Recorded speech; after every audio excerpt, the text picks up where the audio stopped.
Welcome to my channel love tax. இந்த வீடியோவில் உங்களுடைய எக்ஸை திரும்பி உங்களை லவ் பண்ண வைக்கணும்னா நீங்கள் எந்த மாதிரியான ஸ்டெப்ஸ்லாம் எடுக்கணும், எந்த மாதிரியான டிப்ஸ்லாம் ஃபாலோ பண்ணணும் அப்படிங்கிறதுக்கான ஒரு வீடியோவை தான் இந்த வீடியோ நம்ம போஸ்ட் பண்ண போகிறோம். வீடியோவை முழுசாக பாருங்கள், கண்டிப்பாக உங்களுக்கு யூஸ்ஃபுல்லாக இருக்கும். வீடியோக்குள்ளே போகிறதுக்கு முன்னாடி சேனலுக்கு புதுசாக இருந்தால் மறக்காமல் சப்ஸ்கிரைப் பண்ணிவிட்டு வீடியோ பாருங்கள். நிறைய வியூவர்ஸ் சப்ஸ்கிரைப் பண்ணாமல் வீடியோ பார்க்குறீங்க. நீங்கள் சப்ஸ்கிரைப் பண்ணிவிட்டு வீடியோ பார்த்தா தான் எங்களுக்கு ஒரு மோட்டிவேஷனாக இருக்கும். So please subscribe. Tips number 1 என்னென்னா, ஒரு பொண்ணு ஒரு பையனை விட்டுட்டு போயிட்டா பையன் பண்ணுற காமனான 2 மிஸ்டேக் என்னென்னா, ஒன்று அழ ஆரம்பிப்பான், இல்லை கோவப்பட ஆரம்பிப்பான். இந்த ரெண்டுமே மிகப்பெரிய எதிரிகள். காரணம் என்னென்னா, ஒன்று நீங்கள் அழ ஆரம்பிச்சிங்கன்னா அந்த பொண்ணுகிட்ட கெஞ்ச ஆரம்பிப்பீங்க, கோவப்பட ஆரம்பிச்சிங்கன்னா அந்த பொண்ணை ரிவெஞ்ச் எடுக்கணும்னு நினைப்பீங்க. இது ரெண்டுமே முட்டாள்தனம். இதற்கு மாற்றாக நம்ம அந்த பொண்ணை மிஸ் பண்ண வைக்க போகிறோம். அதுவும் எப்படின்னா, இந்த மாதிரி ஒரு நல்ல பையனை நம்ம மிஸ் பண்ணிட்டோமே அப்படின்னு சொல்லிட்டு மிஸ் பண்ண வைக்க போகிறோம். அதுக்கு நீங்கள் பண்ண வேண்டிய ஒரே ஒரு விஷயம், உங்களை நீங்கள் செல்ஃபாக டெவலப் பண்ணணும். அதை விட முக்கியம், நீங்கள் டெவலப் ஆனதை வெளியே எக்ஸ்பிரஸ் பண்ணணும், அந்த பொண்ணுக்கு தெரியப்படுத்தணும். அது ஏதாவது ஒரு மீடியம் மூலயமா நீங்கள் தெரியப்படுத்தலாம். உங்களுடைய ஃப்ரெண்ட்ஸ் இல்லை அவங்களுடைய ஃப்ரெண்ட்ஸ், இந்த மாதிரி ஏதாவது ஒரு மீடியம் மூலயமா நீங்கள் தெரியப்படுத்தினீங்கன்னா கண்டிப்பாக அந்த பொண்ணு மிஸ் பண்ண ஆரம்பிப்பாங்க. அந்த பொண்ணை ஆச்சரியப்பட்டு, என்னது நம்ம பார்த்த முன்னாடி இருந்த நம்மளுடைய லவ்வருக்கும் இப்போ இருக்க பையனுக்கும் நிறைய டிஃப்ரெண்ட் அப்படின்னு சொல்லிட்டு அந்த பொண்ணை ஆச்சரியப்படுற அளவுக்கு நீங்கள் உங்களை டெவலப் பண்ணணும். ரெண்டாவது நீங்கள் பண்ண வேண்டிய முக்கியமான விஷயம், சோசியல் மீடியாவை பாசிட்டிவ் வேவில் உங்களுக்கு ஃபேவராக மாற்றுற மாதிரியான விஷயங்களாக பண்ணிக்கிட்டே இருங்க. நிறைய பேர் ஒரு பொண்ணு ஒரு பையனை விட்டுட்டு போயிட்டா ரொம்பவும் சேடான சோகமான போஸ்ட்டுகளை கண்டினியூவாக போடுவாங்க. அந்த இடத்துல நீங்கள் இந்த மாதிரி சோகமான போஸ்ட்டை போடும் பொழுது உங்களை நீங்கள் வீக் அப்படிங்கிறத கன்ஃபார்ம் பண்ணுறீங்க. மேக்ஸிமம் பொண்ணுங்களுக்கு வீக்கான பீப்புள் தேவை கிடையவே கிடையாது.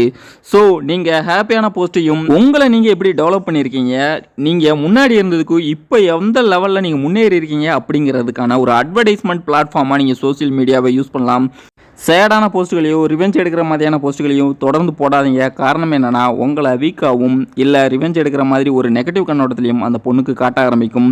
உங்களுடைய எய்ம் என்னென்னா, அந்த பொண்ணை எப்படியாவது உங்கள் லைஃப்பில் ரிட்டர்ன் கொண்டு வர்றது. நீங்கள் ஆல்ரெடி முடிவு பண்ணிட்டீங்க, அதற்கான முயற்சிகளை எடுக்கணுமே தவிர நெகட்டிவான முயற்சிகளை எடுக்கக்கூடாது. அடுத்த முக்கியமான விஷயம் என்னென்னா, தயவு செய்து அந்த பொண்ணை காண்டாக்ட் பண்ணணும் அப்படின்னு ட்ரை பண்ணவே பண்ணாதீங்க. சில நண்பர்கள் தவறான உங்களுக்கு ஆலோசனை வழங்குவாங்க. எந்த மாதிரினா, அந்த பொண்ணுக்கு நீ தினமும் ஒரு 100 மெசேஜ் அனுப்பும் மச்சி, அந்த பொண்ணு பார்த்துட்டு என்னைக்காவது உங்களுக்கு ரிப்ளை பண்ணும், நீங்கள் தொடர்ந்து கால் பண்ணு அப்படின்னு சொன்னால் கண்டிப்பாக கோவம் தான் வருமே தவிர உங்கள் மேலே எந்த ஒரு பாசமோ எந்த ஒரு லவ்வோ வராது. இந்த மாதிரியான முட்டாள்தனமான விஷயங்களை பண்ணுறதை நிறுத்தினாவே மேக்ஸிமம் பொண்ணுங்க ரிட்டர்ன் வர ஆரம்பிச்சிருவாங்க. ஏன்னா எப்போ அவங்களுக்கேவும் ஒரு டவுட் வர ஆரம்பிக்குதோ, ஐயோ ஒரு நல்ல பையனை விட்டுட்டோமோ அப்படின்னு சொல்லிட்டு டவுட் வர ஆரம்பிக்குதோ, ஆட்டோமேட்டிக்காக அவங்ககிட்ட திரும்பி வருவாங்க.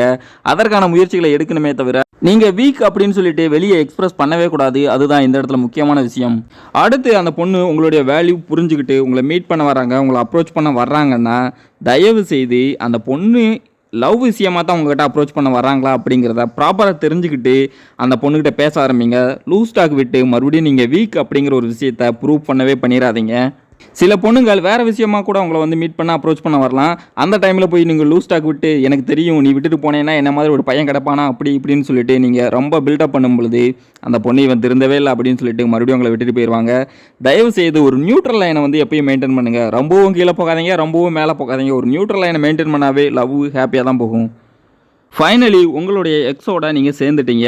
சேர்ந்ததுக்கப்புறம் நீங்கள் பண்ண வேண்டிய முக்கியமான விஷயம், ஏன்னா அடுத்து உங்களை விட்டுட்டு போகக்கூடாதுல, அதுக்கு நீங்கள் என்ன பண்ணணும்னா, லாஸ்ட்டாக என்ன ரீசனுக்காக விட்டுட்டு போனாங்க, எந்த இடத்துல நீங்கள் லேக்காக இருக்கீங்க, எந்த இடத்துல நீங்கள் உங்களை நீங்கள் டெவலப் பண்ணிக்கிறணும் அப்படின்னு சொல்லிட்டு நீங்கள் உங்களை நீங்களே ஒரு பிராண்டாக செட் பண்ணுறதுக்கு முயற்சி பண்ணுங்கள். அதை விட்டுட்டு என்னுடைய ஒரிஜினாலிட்டி இழக்க முடியாது அப்படின்னு நீங்கள் மறுபடியும் விவாதம் பண்ணிங்கன்னா உங்களுடைய லவ்வை இழக்க நேரிடும்.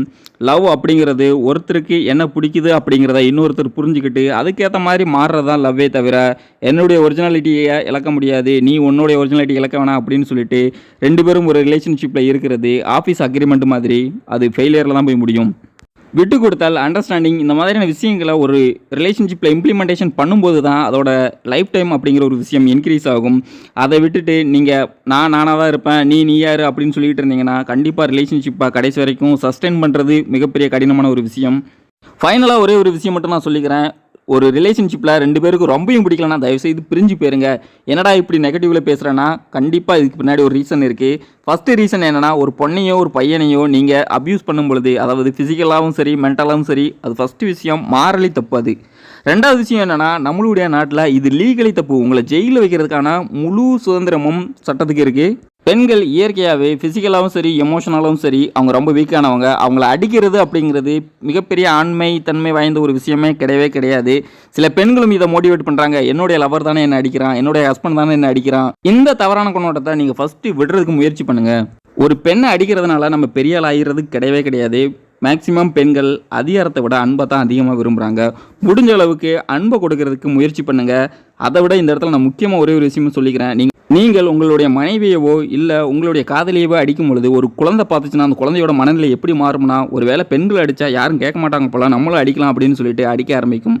தயவு செய்து அடுத்த தலைமுறையை இந்த மாதிரி தவறான கண்ணோட்டத்துக்கு எடுத்துகிட்டு போகாதீங்க. முடிஞ்சவரை அன்பை செலுத்துறதுக்கு ட்ரை பண்ணுங்கள். இல்லை அன்பை செலுத்தினா எனக்கு அன்பு திரும்பி வரமாட்டேதுன்னா தயவுசெய்து அந்த ரிலேஷன்ஷிப் போட்டு வெளியே வாங்க.